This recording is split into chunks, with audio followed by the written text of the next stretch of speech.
Өші мықты білген сантехник электриктерді излеп жүрген болсаңыздар, ушул видеоны аяғына чейин көріңіздер. Туғандар, келіңіздер.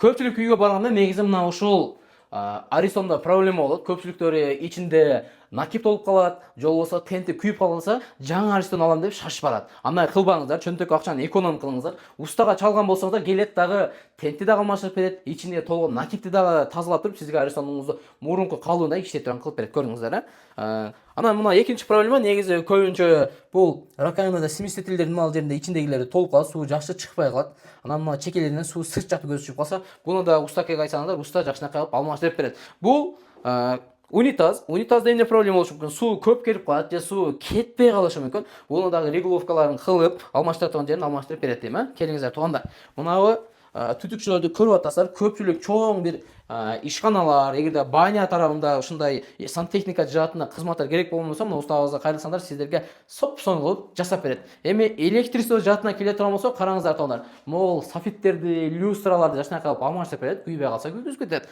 Көпчүлүк үй барганда барасыздар, мына ушул розетканын айланары күйүп калат, же болбосо сынал включателде какой-то бир звук болуп замкать этип калган болот. Буну дагы негизи алдын ала алмаштырып койсоңуздар жакшы. Ушунда алмаштырам десеңиз, айтсаңыздар, силерге үйүңүзгө келип жакшынакай алмаштырып берет. Бул электрощиттер көрүп атасыздар, бүт автоматтары коюлган. Анан мына ошол жерде проблема болгон же бир гана автоматтар күйүп кетиши мүмкүн, же ээрип калышы мүмкүн. Какой-то замкание болушу мүмкүн. Ичиндечи мына ушулардын баардыгын сиздерге устака жакшынакай кылып зор кылып берет. Могул сантехника жана электро жаатынан кызматтар керек болгон болсо, мына Ош шаары боюнча чала бересиздер, беймарал чаласыздар. Телефон номерлерин жазып коем, сиздерге зордуу кызмат кылып берет. Бүт нерсеңиз бир катар соңу ремонт дагы кылып берет. Толук маалыматты устакалардан алсаңыздар болот. Мен телефон номерлерин жазып коем. Видеону анан жакын достор менен бөлүшүп алыңыздар.